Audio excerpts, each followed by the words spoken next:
Wow. All right.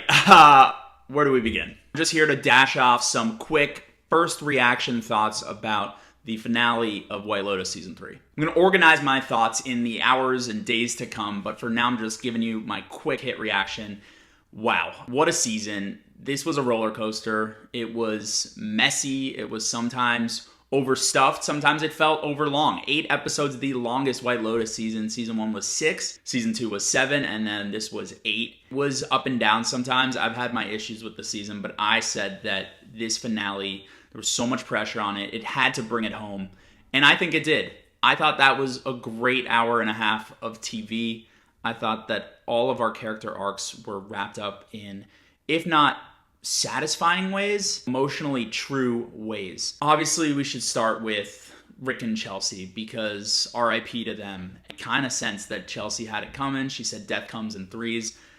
Rick's self-absorption and selfishness got both of them killed. Pissed off by him all season. He has a beautiful, kind-hearted person right in front of him, and yet he's seeking retribution. He's seeking vengeance. He can't fill a void in his life. And in the last moments, what does Chelsea say? She says, stop worrying about the love you don't have. Look at the love that you have. He is unable to do that. He gets both of them killed. And that was just shockingly tragic, but also not so surprising, right? Like, you think about it, it made sense, sadly. The Ratliffs take up much of the season, much of the episode, and I thought that storyline was tragic too. Lachlan was gonna die. I was going to be distraught. Of course, it would have been Lachlan, right? The most innocent of the family. No surprise Piper doesn't want to stay at the monastery. No surprise Vicky is stuck in her ways. Did see Saxon on a bit of an ascension towards soulfulness, but it was Lachlan who should be spared. And of course, he drinks that protein shake of death. His death scene, because of course he doesn't die, was profound. So beautiful with him fighting against the waves and just being crushed and pulled down, and he looks up and there are those 4 figures. Are they monks? Are they statues? Are they his family?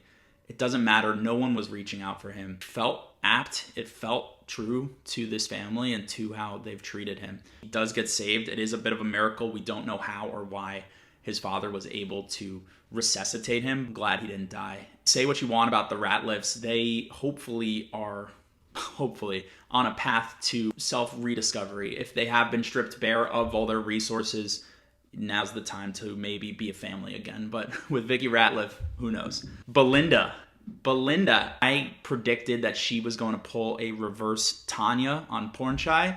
Sure enough, she did.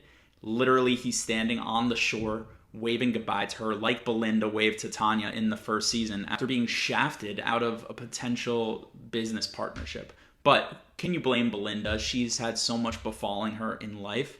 If she wants to take the money and run, happy for her a bit too. Lastly, the ladies. I kind of am not surprised that after everything they went through on this trip, they are rebonded closer than ever.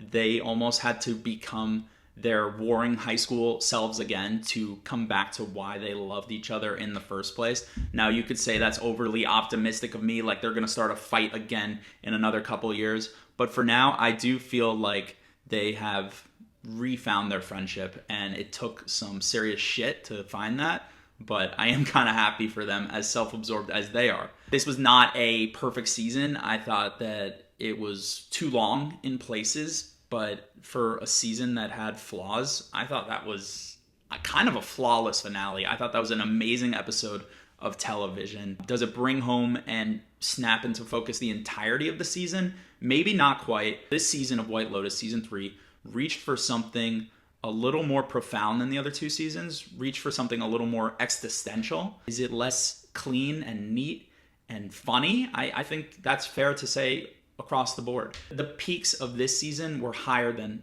any other season. The lows might be the lowest too, but the highs of season 3 were so damn high. This was a lot of fun. I am going to pick up the pieces of my brain, sort my thoughts, obviously covering this in the days to come. I'll be back on the Schmearcast with Allison Sivitz, Bald and Dowd, and we'll be analyzing the whole thing, but I just had to shoot off some quick thoughts for now. Great episode, mixed to positive on the season, but when this season worked, it really worked.